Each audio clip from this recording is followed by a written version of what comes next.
Good morning, good afternoon, or good evening, depending on where you are in the world, and welcome to today's SecurityBoulevard.com program, brought to you by Techstrong and SentinelOne.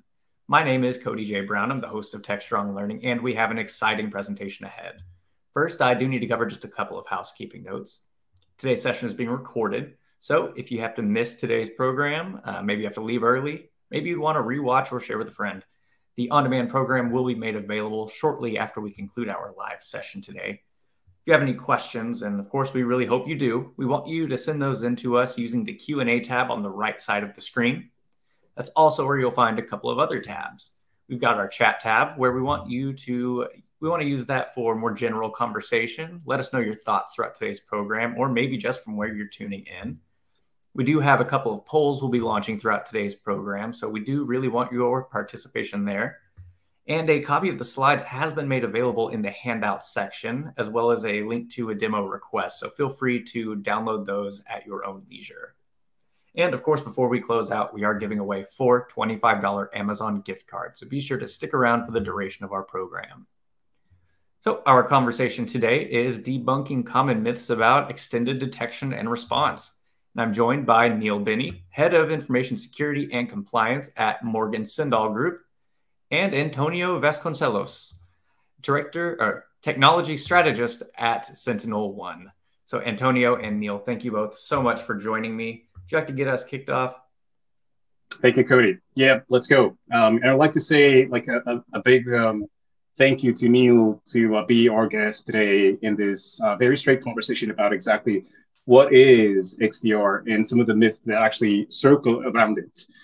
So through the presentation today that we have, it's not going to be like a sales pitch or a product pitch. It's really going to be focusing on what XDR might actually mean to you and what are the things that you should be keeping top of mind for your journey within the XDR space. So without further ado, let's go. To begin with, just to kind of set the stage, right, and looking into the evolution of SecOps, we have this graph where in the y-axis you have the level of business intelligence. On the x-axis you have the level of business impact. I would have here some nice animations to show up, but again, this is what we can do right now with the PDF presentation. But basically, from a SecOps perspective, we start with the element of like what happened, right? And that what happened was typically and is typically served by things like logs, something that like a log management platform would provide to you. The next page is why did it happen and what could have happened. And this is where elements like correlation within that information that exists in the log management platform comes in, and that is translated into something like the SIEM platform. Then following that up would be like, what should we do and how can we actually prevent it? So again, going into the prescriptive and the proactive analytics elements of it. So we are now dwelling into the security analytics and orchestration, also known as SOPA.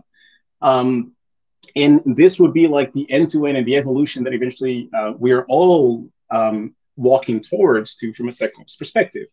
Now, beautiful, right? We would say this is the Olympus that we all want to get. And naturally, we want to have that once more as a wishful thinking in a single pane of glass, where we can have all of our necessary security data to do the threat hunting, where we have all of the correlation, the insights, the actionable insights, by the way, all beautiful presented into incidents, actionable responses, recommendations, and so on and so forth. But that is unfortunately not the reality. The reality is much more, instead of a single pane of glass, a single glass of pain, as we kind of like to call it. And the reason for that is unfortunately quite simple. First of all, I like to kind of call it a whack-a-mole operational model of where, and again, to be very honest, some of this is actually the fault of the cybersecurity industry, because of all the doom and gloom that we kind of inflicted for many, many years on like, hey, here's a new threat, here's a new attack vector, it's very scary, you should do X, Y, and Z. And eventually organizations see themselves in this never-ending cycle of acquiring new boxes with 3 or 4 letter acronym, trying to mitigate or address a specific attack vector or threat. And they end up with a very complex in an extended multi-vendor security stack. Nothing specifically bad with having multi-vendor stacks. That's not the point here. But obviously, it's the fact that they are going to work in silos. And that is going to create, again, the complexity and the visibility gaps that it's everything that organizations don't want to have. Now, as a kind of a mitigation for that, SIEM and SOAR came along as the promise to actually solve those problems of gaps of visibility across different set of security solutions, and also the orchestration of automation and response across those. But the reality is that the majority of the organizations out there, like you most probably, don't have the resources, that is like financial resources or human resources, to actually deal with those projects of adopting, maintaining very complex SIEM and SOAR platforms. That obviously then doubles into data fragmentation, creating a lack of big picture and allowing attackers to actually have a much more longer dwell time, as we've been seeing in stats like the IBM data breach for 2022, where typically detections can take up to 200 days to actually happen on average. And obviously, this is a reflection also of what our SecOps teams very often are doing on their day-to-day job, because of the lack of orchestration and automation, and again, of the symbiosis between things that are typically fragmented.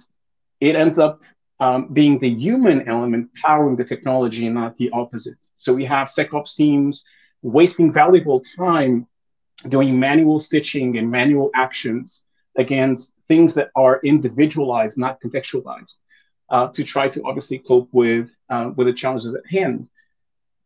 What's your opinion on this, Neil, by the way? Does this resonate? Yeah, I think, you know, most people on the call would probably feel the same way in terms of the volume of the attacks is increasing. You know, the attackers are getting smarter, they're getting faster to exploit the vulnerabilities. Certainly in a post-COVID world, we're seeing people coming back with a bang, new ways of working, cloud adoption. And on top of that, you know, there is a global skills shortage. So there's a real danger of burnout for a lot of security teams. And when we just try and stack more and more and more risk on top, people are reaching their limits. And I think we need to step back and say, what's the better approach? How can we take a different perspective on these challenges? Totally agree with you. What actually takes us into a better approach of how to deal with these challenges. This is actually the evolution that the industry overall has recognized that it's important and relevant to actually focus on, to try to converge. I think convergence is actually one of the top words that I use to explain what XDR actually means. It's almost like a layer that would do all of the gluing and the stitching between things that exist today. And it's not necessarily a position where organizations have to replace them. Quite on the contrary, specifically when companies like us, SentinelOne, have an open XDR mantra. An open XDR model means that we will play nice with others. And this is very, very important for all organizations out there that have made ample investments over time in their own cybersecurity programs and obviously tooling and investments in best-of-breed solution. So it's all about convergence and bringing together the best of each one of these platforms. And again, from an APP and EDR, we're talking about protection and detection and response at the endpoint level, the network detection, the cloud detection. Obviously, the identity is at its core. It's not represented here, but it's part of that core. And trying to bring elements of SIEM and SOAR that can be simplified. It can be obviously available out of the box to bootstrap many of those security operations and improve their efficiency. Not saying obviously that it's going to replace and remove completely the need for SIEM and SOAR, and we'll talk about that later on. You were actually focusing on some of those points, Neil, of why XDR and why now. Exactly on the point that the current tools that we have, very often they are ineffective, expensive, and they just add more complexity than eventually they would try to mitigate that. And we're talking about things like legacy AV or SIEM and SOAR. You talked about the adversaries becoming way more sophisticated. And I would like to note also the automation. I mean, we talk about the adoption of cloud for organizations, how it actually has become massive over the past years. but we have to see also the same level of adoption for threat actors, not only for the scalability, but also exactly for the automation. Another important point is actually the banding together of various types of cyber threat groups, like the access brokers, for example, that specialize in getting credentials, and now partnering with ransomware groups to make it even more easier. So it's an industry out there. We have to keep in mind that efficiency for their own business is really top of mind. So as we invest in cloud and making our business efficient or more efficient, that is, so do they. Cloud transformation has created like a bunch of blind spots. That's unfortunate, but it's the reality with the adoption of new technology that very often are not so well known by the majority. So there's a lot of blind spots there. And as things get more automated and sophisticated, that reduces the time to triage and respond at scale. And very unfortunately, stats have shown us that large organizations, for example, might have something like 1,000 alerts per day to actually triage. Now, just imagine the time that a SecOps would spend just doing the initial set of triage if they had to do it manually for each individual alert. And that obviously creates the need to, going back to the point that I was mentioning previously, do a lot of manual tasks, which is just going to help out adversaries in having longer build time within the organization. I would like to note something that, again, many times we throw like new acronyms like XDR, like the extended detection and response, the SIEM and SOAR and everything like that. But XDR specifically is not a standard. And it's open, I would say, it's open for interpretation. And it might mean actually different things for you that are watching to this recording than other organizations, depending on the maturity of any or specific goals that you have in your security program. But this is also imprinted in the way that actually the analysts themselves have different perspectives of what XDR actually means. Some say that it's the extended to aggregate and correlate telemetry. Some say it's like all about threat intelligence, IR integration. So again, there's varying levels of perspectives of what it means. I just want to actually make sure that you understand that there is no right or wrong. Once more, it's very important for you to understand what each and every other vendor is actually offering as an added value and what it's important for you in this XDR journey.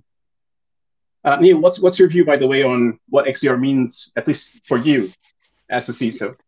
Yeah, I'd agree wholeheartedly there, Antonio. XDR as a term is still relatively new. It's growing and maturing. And as you can see, even the analysts can't agree.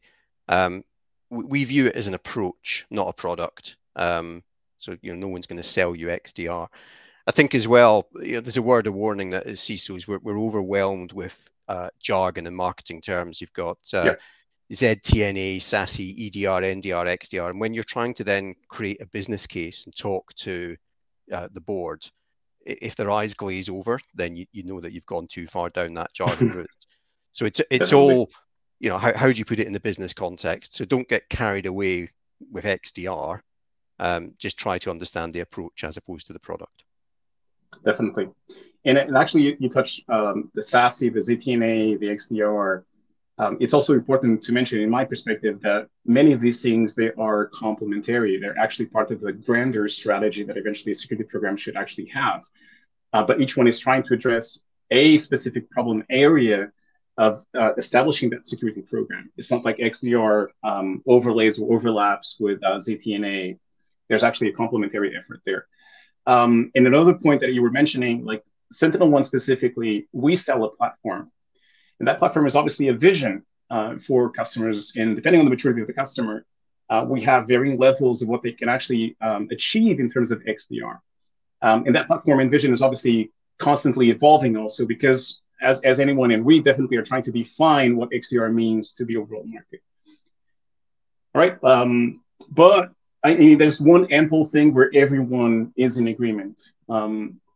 Is that XDR has very set core value propositions that are very, very important and key for organizations. One is definitely, we are all trying to exactly reduce the mean time to detect, investigate, and respond. We already touched upon this on the why, again, because attackers have become way more sophisticated and automated.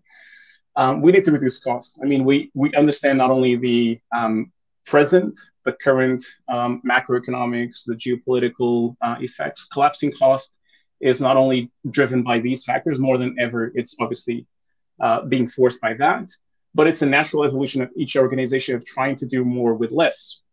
Again, the efficiency element in my mind. So reducing costs is really also part of the XDR. Improving performance and skill of the SecOps, and obviously improving their efficiency and skill set. By skill set, again, really making sure that people feel empowered by the technology and actually can focus on things that matter, and not doing the bread and butter day in and day out of like triaging alerts, for example. I would like to do a quick pass here also, because again, there's a lot of confusion out there. There's a lot of different messages of what XDR is. And there's different plays at hand. And I just want to kind of showcase you what typically we might have in terms of, stereotypes of vendors and what are they offering. Again, nothing specifically bad with one or the other. That's not the point. There might be some elements of shortcuts that's naturally kind of perceived. But once more, I think, honestly, it really depends on your specific requirements, where you are today, which platform to choose. But I'm going to be biased, obviously, SentinelOne should be the one. So let's start from the left to the right. We have the mega product security vendors. These are large vendors that eventually had separate siloed products. Might even be like best of breed in some elements. And they have rushed or shifted their strategy into creating Convergence. But obviously that shows and tells, like something that it was not natively thought from the ground up to actually be part of a converged model. Next to it, the second one, we have security analytic platforms that are now integrating across multiple vendors. It is a given that XDR at its core is all about the data. I mean, security is all about the data in the end, but XDR is also trying to solve a lot of the challenges that we've had with data, like the scale and the performance, the ability to don't care about the ingestion or the search or whether it's structured or unstructured. We're going to talk about that later on. So security analytics is definitely an important play here, but again, we're kind of overlooking the importance of infrastructure. And by that, I mean like the actual ability of things like protection or response or proper integrations across the security stack. Then we have the EDR vendors that are now doing integrations with selected partners to say, hey, we have XDR. So that's like a shallow extension of their own product into sometimes not so added value integrations. They might be actually just adding the data, not adding any enrichment or threat fusion or automation or orchestration in response. Orchestration, automation, response, that is. We still have the seam and the sword players, by the way. They haven't disappeared naturally. Like there's a place for them. But they're obviously trying to ride the wave of XDR, and they're now creating easier solutions that they're calling XDR solutions. Just by saying we have more playbooks available out of the box, or we have specific integrations, or we have a new way of doing, I don't know, data billing, and calling that they're an XDR solution.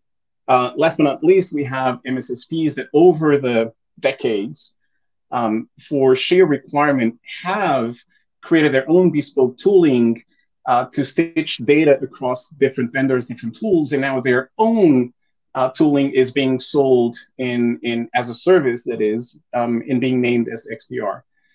What typically happens here is that those bespoke tools are going to be very specific to the needs of that MSSP, and not so much something that can be widely used by everyone, given the probably the expertise that is required to actually manage it. The other point is that we have to be careful with all of the promises. And again, this is a typical situation where a new 3-letter or 4-letter acronym shows up in the cybersecurity space, that it's all going to be like magical, and it's going to do like everything for you. You don't have to actually go and work on the next day. So just be wary of things that might be shown to you as a return on investment. Do your own testing. Make sure that you actually do value management business cases, evaluations of understanding the actual TCO of the platform, adoption, maintenance, but also really like understanding what is the value added from a SecOps perspective on a day-to-day operations of your teams. Anything that you want to add, Neil, until now? No, I think just on that last one, there's no real, at this point, right or wrong. You know, your mileage may vary depending on your company. I think that what Antonio is saying is just be aware, think about what your risk appetite, what your specific business operation needs, and make a conscious decision. Don't let somebody try and bamboozle you into selling you XDR, which I think we'll sort of talk about as one of the myths. Yeah, and actually we have a good question as a follow-up to what you were saying. How would you ask the board for money to get their binding for XDR? So I don't think I would be, as I said, I wouldn't go to the board and ask for money for XDR. I would talk to the board about, you know, the challenges around, you know, latency on current detection, or I would talk about the need to be able to extend our coverage across multiple systems. I'm not even sure I'd use the acronym XDR to the board. I would be asking for money to reduce the business risk. Yep. But again, depending on your board, they may then jump in and say, you know, which one are you using and why are you doing that, depending on the organization you're in. But for my business, it would be very much risk-based. So it's not actually leading with what's the tool that I need, or, you know, the process that I need, but actually what is the goal that we are trying to achieve. And then obviously we can peel the onion and talk about like the how and the what specifically. Right? So typically we would start with a problem statement. What is the problem you're trying to solve? And then explain why your existing controls are not working, or what the options are. Exactly. Thank you. All right, so myth number one, we have 4 that we are going to cover.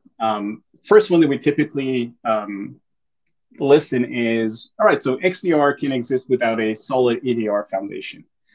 Well, in reality, many of the analysts, and I would say that there's ample agreement in the industry that XDR builds upon EDR. It's extending beyond the endpoint. And as you can see, like, it's really this journey of the convergence of all of the other pillars of cybersecurity that organizations have or should have at a given point in time, given their digital transformation and their obviously business requirements. That is going cross-platform, multi-vector, multi-vendor also, right? And it's piling up on the success, the capabilities of EDR that is now more than proved, and augmenting that visibility and establishing a correlation in creating actionable insights across all of those elements. So again, once more, I kind of touched upon this before, the contextual or the contextualization of things that exist today individually, and that individually by themselves might actually not be a source of suspicious or anomaly within your environment. So again, just to really home it, XDR adds vital non-endpoint telemetry. And the work of XDR as a platform is really to shrink all of those billions of points of telemetry into hundreds of suspicious events, and eventually into a handful set of incidents that actually tells you a story of what, when, and how, and what should you do, or the machine should actually do by yourself, in your behalf, that is, to actually help you to fight threats, reducing alert fatigue, improving SOC efficiency, and minimizing, again, the dwell time of the attackers. So the myth is kind of busted here because EDR, I mean, if you don't have an EDR, a strong EDR foundation, you should definitely start with this, because it continues to be the most effective threat protection and mitigation tool that we've seen for enterprises. It is widely attested by entities like MITRE Ingenuity with its attack evaluation. It also provides a broad platform. It's not only endpoints and servers, we also go into cloud with the EDR concept into CWPP, for example, going into not only servers, obviously in the cloud, but also workloads like Docker, containers, and et cetera. And although nationally identity is very hot today in terms of being an attack vector, things still are very relevant and prevalent in the endpoint space. So it is important to be part from that foundation. What's your take on this, Neil? Yeah, I would agree, Antonio. In terms of, if an organization hasn't already gone into the EDR journey and got a good solid foundation, then jumping straight into XDR is going to be pretty dangerous in terms of your people, your processes, and the technology. So if you're still relying on sort of legacy antivirus with algorithms that say this looks like virus.exe, but it's a new version, the attackers have moved on. They're attacking us in Yeah. different ways, as probably everyone knows. It's about living off the land, using your own tools against you. Traditional antivirus just doesn't cut it. Yeah. However, the sheer volume of data you're going to get when you turn on XDR could overwhelm you. So you need to be careful. So unless you've got a compelling reason to jump in, start with EDR, get yourself mature in there, and then start exploring the use cases for XDR. A big bang can be messy, can be disruptive, and you may regret it. So I'm not saying don't do it. I'm just saying be a conscious buyer about how you go down that journey. Yeah. It's going to be, like you said, really dependent on the maturity and the stage that the organization is, and eventually which surfaces beyond endpoint might be of importance. And there's also capability to actually do it. This is very important. Again, XDR being that journeying approach, it's not something that you can just turn on, deploy an agent, and there you go, it's done. Thank you. All right, let's move on into myth number 2. XDR is just a next-gen SIEM. This is a very typical one that we hear also. And just to, again, generate clarity, they are complementary, right? Like I said previously, you probably noted my hint. SIEM is not going to go away. XDR is not here to replace SIEM. There are still very specific use cases that SIEM will take on that XDR is simply not being tasked to do so or not envisioned to do so. There's a couple of examples there, like compliance, reporting, some sort of threat detection. I'm not going to say the opposite, right? But it's not going to be exactly the same level that XDR is being built upon exactly for that near real-time latency that Neil was pointing out previously. But also the response automation baked in from within, outside of the box, within the platform, and really giving you that cross-stack visibility. And visibility is key. It's not just a question of holding data and now you go and fish for it. It's really giving you the insightful actionability for you to know what is happening, what you need to do within your environment. SIEM is still a kind of complex, even the next-gen SIEM, kind of complex platform that requires more maintenance that eventually an EDR XDR platform does. That's the reality, right? Because of exactly the premises of what SIEM is meant to accomplish or allow organizations to accomplish. So again, what XDR is trying to do is really consolidate that security telemetry that matters, right? That is important from a visibility, detection, and response point of view, and really increasing the analyst efficiency. So again, hand in hand, they are complementary. And SIEM still has very specific strengths that, again, XDR might not actually be even tasked to do. Only time will tell, like where we're staying, still very early stages for what XDR might mean in 5 years from now. And again, XDR is all about ensuring, and we'll talk about this later, that is democratizing the access to your security data, and really making sure that you don't cleanse yourself. You don't care specifically about, oh, I need to do a specific threat hunting query across X amount of million of endpoints, for example. Do I have the necessary credits to do so? How much am I going to pay for that specific search? It's not about that. Again, the platforms will have to be thought differently because these are very specific use cases. It's not a compliance use case. It's a threat response use case. You want to do things now as quickly as possible. So again, different billing models, definitely different platform capabilities that will have to be considered for this to be successful. What's your view on this? What's your view on, again, how can SIEM and XDR actually partner together? So again, I think we're going to be in agreement, Antonio. I mean, I've used lots of different SIEM SOAR tools over the years. I think the good, the bad, and the ugly, and the bill shock that when you find out you've broken through your ingestion limit, or you've suddenly got more events per second than you actually are budgeted for, it's never a pleasant meeting, is it? I think SIEM does have a place. You may have compliance requirements where you need to keep things for a long time. And I think for many organizations, the comfort of having a SIEM as the lock of all of your events for a very long time is maybe what you're used to. But the latency, the inherent latency by the time the event gets into the seam and then the SOAR does it and it triggers the playbook may sit outside your organization's risk appetite to detect and respond to a threat. And I think that's where XDR just now comes in and beats the seam SOAR. So today for us, as an organization, we see a space for both. We run both. Maybe ask me that question 3-4 years down the line, it might be a different conversation. And I think any organization that hasn't gone into SIEM SOAR should be looking and saying, well, do we still need SIEM SOAR if XDR is mature enough based on our business requirements? I think that's going to be interesting again in the next, probably shorter than 2 to 3 years, probably 6 to 12 months. Yeah.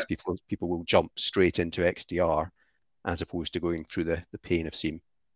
Definitely agree. And I think that it's very important for me to press again on the topic that XDR is trying to really bootstrap and make SecOps more efficient. And by doing so, that means that some level of these capabilities of like SIEM and SOAR will be baked in.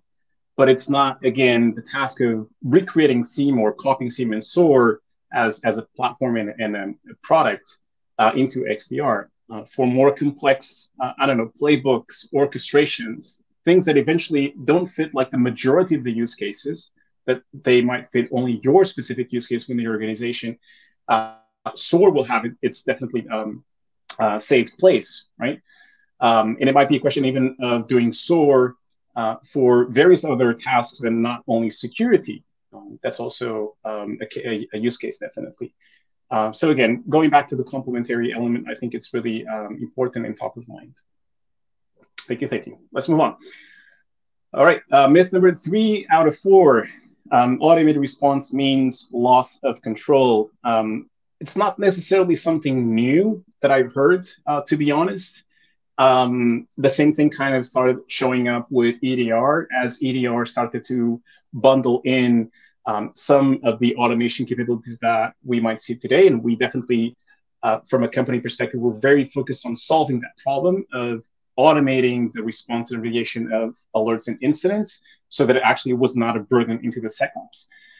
But as we now expand this across multiple surfaces, it obviously creates this concern from organizations of it might be too disruptive, destructive, and that means that I'll lose control of what actually is happening within my organization. And I think here, like really top of mind, and this is our mantra and our stance, is that there is a place for human and there's a place for machine. And I'll explain to you more where the platform actually steps in to make sure that it caters for both. But machines are awesome at doing what they do, right? The data collection and search at scale, the pattern matching, the summarization, many of that hypothesis testing done automatically based on algorithms that were pre-created to determine if there's any, again, correlation or pattern matching that we should be pointing out. But it doesn't bring what the human element brings, which is the intuition, the context. Again, what is my business all about?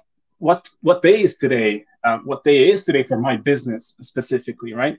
That's a lot of context that eventually is going to be very hard to provide to a machine unless there's going to be like ample input predefined of what means the 10th of November for my organization from a security perspective.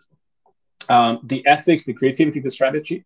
So that's all things that should be combined. And actually, if you look into Industry 5.0, there's this reconciliation of the human element into the machine element, because we've kind of went through this journey of trying to replace humans altogether, but we've realized that many things are not going to be not only even ethical to be done, but also very, very challenging to actually achieve what humans can do.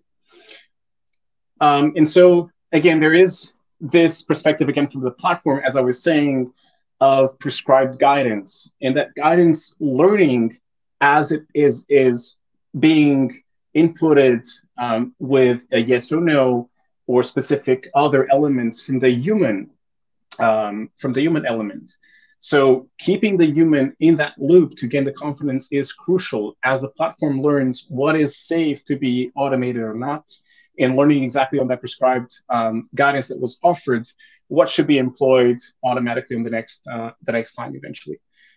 But we also know that many tasks can be safely automated, not only from the endpoint perspective, but like on the various surfaces that eventually organizations have to protect, whether that is identity, for example, on, I don't know, conditional access, like a challenge response, for example, resetting passwords, many other things that can be done already today from that single convergence point that XDR is meant to be. I'm not going to enumerate all of those one-click actions, but this is definitely it. And again, automation brings in not only the cost reduction that is portrayed there in the slide, but also the ability to really fence off threats in their beginnings, like on their tracks, really shifting left from a tactical chain point of view. And hopefully, as the future shows us that technology evolves, that we are able to really stop them even before they happened, almost like an anticipation point of view that a lot of us are focusing right now on this new mantra of cyber resiliency for organizations. How have you actually been doing this in terms of automation within your organization? How do you approach automation and risk within your business, Neil? Yeah, so we, I think I was just looking today. I mean, it's 5 years ago from Maersk got hit by NotPetya, and that was 50,000 machines compromised. I think it was 8 minutes globally. So, we learned from that, as I guess many people did, to say, you can't wait for the human response if it's a known bad. What we've done over the last couple of years is look to tune the threshold between something that is suspicious, an outlier, or at what point it becomes a known threat. And that, as you said, Antonio, is all to do with the context of what's happening in the business at that time of day, that time of the year, who's doing it, what location they're doing from it. And I think XDR enriches that to allow us to automate more and more. And that takes some of the strain off of the SOC operators, so they're not doing boring, repetitive work. Because we know that when people do boring, repetitive work, they make mistakes. Yeah, definitely. And actually reminds me that previously you talked about burnout of security teams, and it's a well-known issue, unfortunately. And the skill shortage that exists out there. Yeah. And, like I've seen this before, where people actually think that the challenge is to hire people, but probably the challenge is even higher when you try to retain people.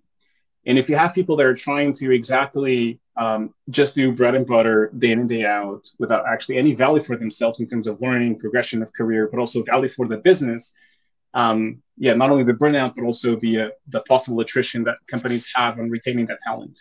So it is important to keep in mind that automation, by taking away many of those hurdles, day-to-day hurdles that SecOps actually have to deal, will also improve their work-life balance, right, and their focus on the ability to actually deliver impact. Yeah, we do see burnout where people get bored and want to move on because they're just doing the same thing, or we interview people who are moving on because I'm bored of just sitting in a SOC pressing next. Yeah. I think the other thing is that we know that the attackers target us when it's in the public holidays or the weekends or in the quiet zones. So they, these guys are motivated. They've done their recon, they've done their research.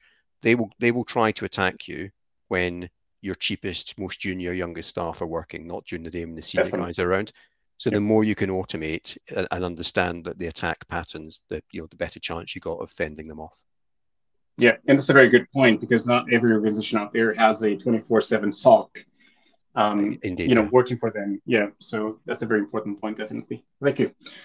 All right, let's move on into the last but not least myth, and that's that more data yields better detection. And I've kind of focused on this before, that data is everything for cybersecurity, naturally, and XDR is taking data at its core to really enrich and take our security operations to the next level by bridging together all of those individual things that eventually individually, once more, kind of repetitive here, but like by themselves are not suspicious or not valuable enough for us to actually look into.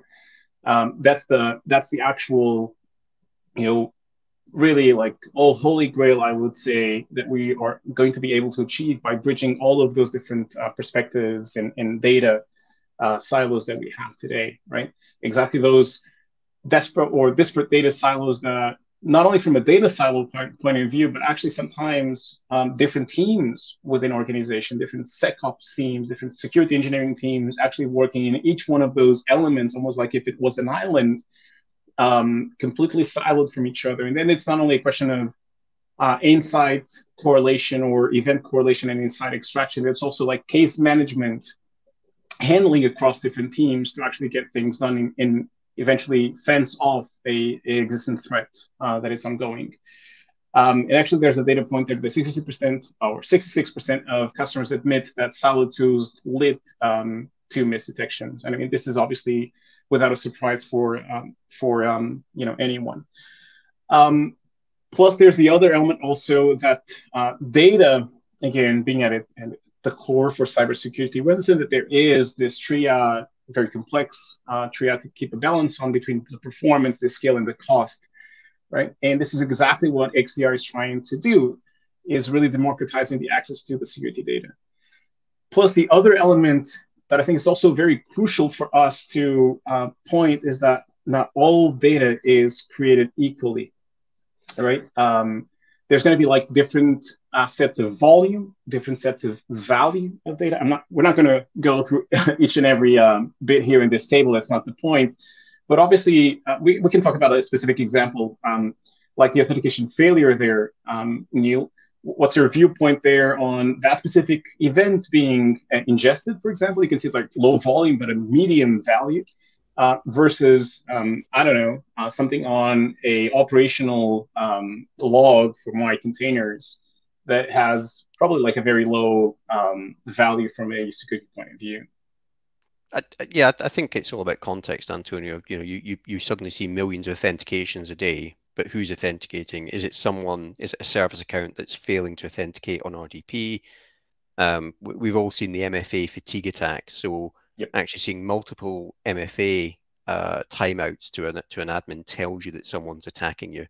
And again, the attackers have started to adopt the rules. So rather than spamming one person 1,000 times, they'll spam 1,000 people once each, and that doesn't then always trigger the events in some of those traditional playbooks. So the adage is it's not just about the quantity; it's about the quality. You know, what is the quality of the data, and what's, you know, if you're not operating in Singapore, would you expect to see someone coming in from Singapore? And that's far more interesting than just a server that's got a Kerberos ticket that's updating every 30 minutes.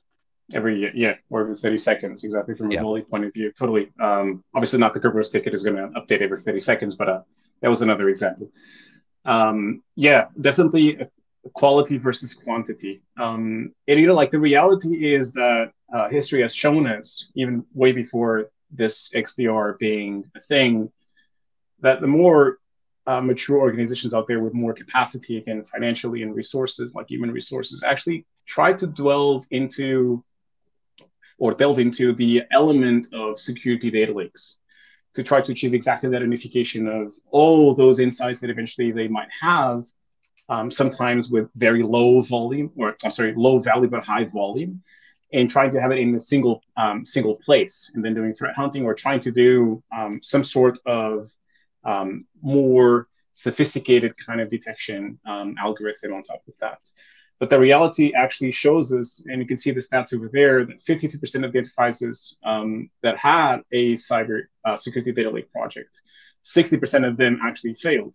So out of the 52% that actually did reply yes to the survey, 60% of those actually failed to complete the project, because it's hard. I mean, let's be honest, it's not a trivial walk in the park to actually think about like all types of data that you have within your organization, coming from all of your systems, from application to identity to, I don't know, the CRM. You can think of many, I'm pretty sure, and dealing with all types of data, whether it is like structured data, unstructured, all of the parsers, and eventually like you're dealing with technology that is actually forcing you to use a specific schema that just enforces a specific type of normalization that is going to become even more challenging to do so. And then the cost of that, and going back to the elements even of SIEM, of like you're paying for ingestion, you're paying for search, you're paying for retention, it's not trivial. So again, XDR at its core, it's really focused on ensuring that it democratizes the access to your security data. So building from the ground up, really platforms, data platforms that are meant to deal with this exponential amount of data, plethora of different types of data, but really focusing on making the better use, the most use of the data that is really vital for detection, for actionable insights, and for orchestration of automation in response. Anything else that you want to share here? Yeah, I mean, I've probably as guilty as everyone else. You put in the board report, how many billion events have we got? How many terabytes of data? And sometimes we generate this sort of, more data is better mentality, and it's about boasting how many events you're ingesting.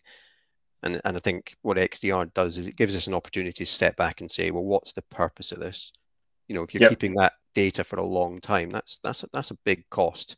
I think as well, we're seeing certainly in the UK a lot more interest in the carbon footprint and the actual environmental cost of having long-term data. So, where do you keep it? Is it high-speed disk? Is it low-speed disk? At what point does it then, go into some sort of glacier type storage? And is it actually adding value, or is it just you're keeping it because it's there?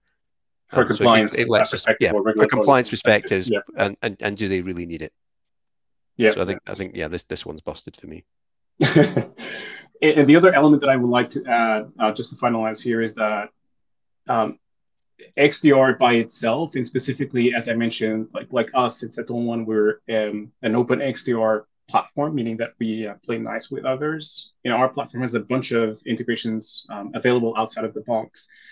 Those integrations themselves, they are taking the heavy lifting of understanding what data matters from those platforms that customers might have already deployed and eventually are important for the XDR vision. So once more, like the XDR by itself is all about bootstrapping and making it way more efficient to organizations achieve that level of visibility, insightful actionability, and ability to really go into a higher security stance. And that's it. I mean, we finished all of our four. I'm going to finish off here, or we are going to finish off here with a couple of key points for you to keep top of mind and take with you on your XDR and hopefully a successful XDR journey. And just to mention again, there's no right or wrong way. What is important here is really that you understand your business requirements, your appetite for risk, your capacity for investment, what you have today, where you want to go next. But there's a couple of points that I really want to make sure that you don't forget. And that is like point number one, focus on speed and scale. I'm specifically talking about like data ingestion, data search, data access. Don't try to solve very complex challenges, new challenges with legacy constructs. And this might be like something that very often we're compelled to do of like, I have this, data platform there, or like data analytics platform that I have like for 5 years, and it should be working for me to do some sort of XDR. But eventually going to hit exactly the same kind of walls that we've mentioned here previously on the performance and scale of the platform, the billing aspects that eventually it not being made to do massive search queries constantly because it's exactly the use case for threat hunting. So again, try to choose something that really focus on providing you the speed and scale that you require, while ensuring that you have visibility across all of your estate, right? Once more, if you cannot ingest because it's too expensive or the platform doesn't scale, it's going to cut exactly where it matters, which is having the visibility across everything that you might determine as relevant for your security program. Focus also on platforms that give you beyond correlation. I mean, correlation nowadays is kind of trivial. It is important to focus on exactly the insights. What happened, when happened, why did it happen, what should I do, or what should the platform automatically actually do, which kind of ties into the automated resolution, obviously. But like threat fusion, deeply contextualized insights and recommendations should be really top of mind as a goal that you set to yourself, that you want to achieve, and probably you have that as a challenge today within your security program. Focus on platforms that provide to you out of the box built-in integrations with real added value. Again, it's not just the case of having integration for shallow data ingestion, for example, or then you having to build some sort of API integration or orchestration between that.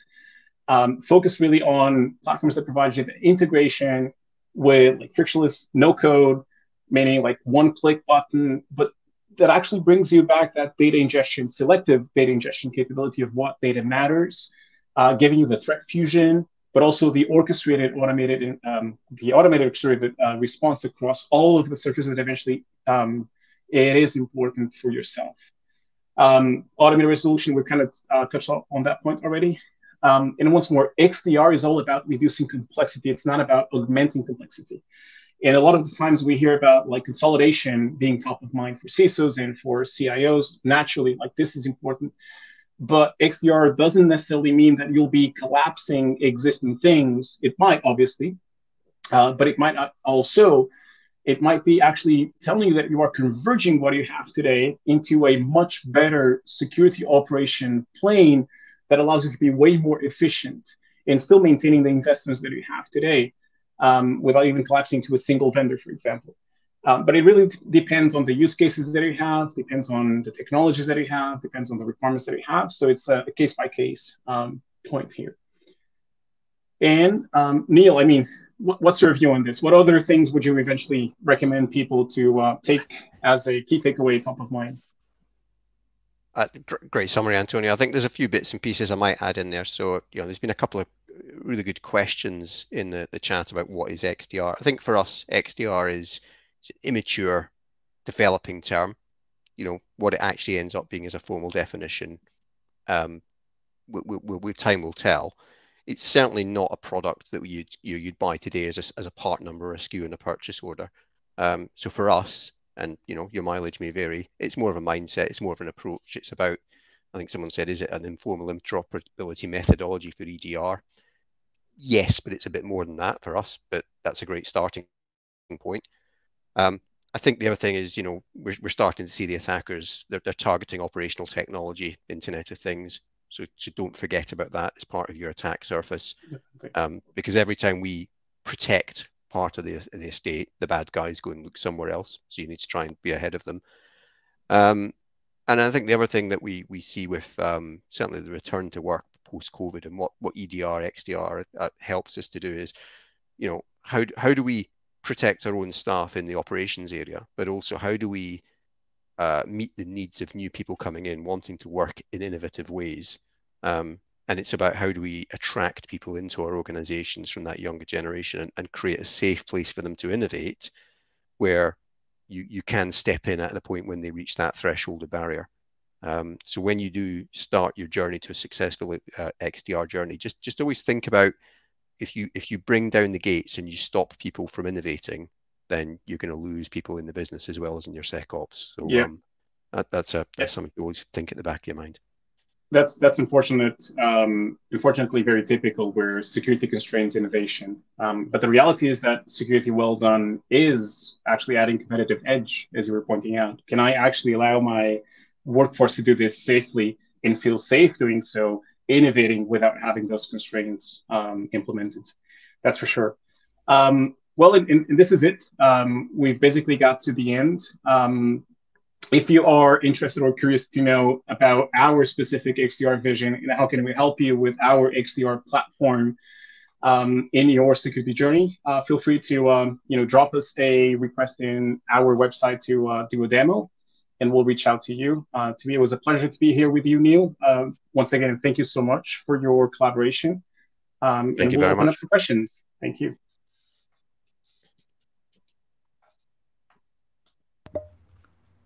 Hey, Antonio, Neil, while we wait for those questions to come in, do you want to go ahead and launch our polls? Yes. The first one is, have you fully adopted EDR?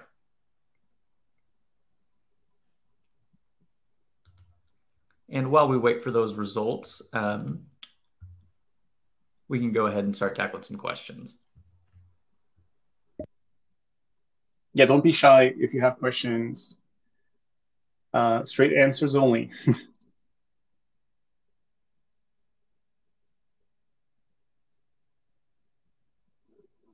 So let's go through the, I'm going through the list here now. So how is XDR integrated with SaaS services? Well, SaaS services is exactly another surface right? So looking into cloud protection workloads, for example. This is where all of the surfaces that, for example, we at SentinelOne have to protect cloud workloads, that is like storage, for example, or serverless, it is naturally going to integrate that surface in bringing exactly what I've mentioned previously of what data is required to actually be ingested and presented in part of that threat detection capability, but also which actions can it be orchestrating and automating across and bringing naturally the cloud perspective into the identity, the endpoint, end to end. What are the questions here? I see a lot of hellos. I haven't seen the hellos before. So it seems like XDR is an informal interoperability methodology, single payment class for multiple vendors, like services. I would say that, again, it is important to understand that XDR is not going to replace everything that you have within your environment. And it'll be foolish, obviously, for any respectable vendor out there that is doing something in this cybersecurity space to force such to an organization. So having a platform that once more really takes to its heart the open XDR mantra of playing well with others and understanding that it's important to build a very strong backbone of open APIs, integrations, and capabilities of actually taking the best out of the other players in the market. And again, if you look into our SentinelOne marketplace, you'll see that exactly. We have thousands of integrations, very deep integrations with things like Okta, Proofpoint, Netscope, exactly because we understand that those tools, those vendors are quite prevalent in the overall industry, and therefore customers will want to maximize that investment. And it's trying to create exactly for that multi-vendor, the Convergence platform where you can take your security operations to the next level. Hopefully that addresses the question. There's a question about the webinar being recorded. Yes, it is. Do we have channel reseller programs for security MSPs? Yes, we do. Go to our webpage. There is a partner program that you can have a look on. And if you need anything else, just drop me a message in LinkedIn. More than happy to help you out. I think those were all of the questions that were available there. All right, well, let's go ahead and start closing this down then, Antonio and Neil. I do want to give each of you the opportunity to leave us with any closing remarks before we do take this off the air. So, Antonio, do you want to get us kicked off there? Yep. I mean, to me, it was once more a big pleasure to be here with Neil, talking to you about the actual myths around XDR. And from SentinelOne, we're here to partner with you on your journey to XDR and help you to take your security programs to the next level. Thank you. Thank you again for the opportunity. I'd just say, think about where you're going. Unless you have a compelling situation that you need to move very quickly, and good luck if you do, go into EDR, go into XDR with your eyes open, ask questions, find the right partner, and just be careful you don't burn your staff out and your SecOps staff who are probably already working at their max, and take them on the journey. We are on a journey. We're not full XDR yet. I don't know if we ever will be, but we're trying to take as many people with us as we can as part of that story. Beautiful, Neil. Thank you. Great. Well, thank you both so much for joining us today and running us through XDR and really debunking some common misconceptions that I had never even heard of. So thank you both so much. My pleasure, Cody. Thank you. Thank you for hosting us. Really appreciate it. Of course. Just as another reminder to our audience, this session was recorded. Following this program, you'll receive an email with a link to access the recording on demand. And we do still have those 4 gift cards to give away. Our winners are Ron F., Renee P., Paolo B., and Carrie W. So keep an eye on your inbox to claim that gift card. But if you don't happen to receive an email, please do check your spam folder. I'd like to thank SentinelOne for sponsoring today's program. And for everyone who attended today, we really appreciate you spending time with us. We value your time, and we also value your feedback. So we will be launching a survey as soon as we close out, and we'd really like your participation there. Tell us what we can do to improve on our future programs. But otherwise, we do hope to see everyone at an upcoming Techstrong Learning program. Have a great rest of your day. And Antonio, Neil, thank you both so much. Thank you so much. See you next time. Thank you.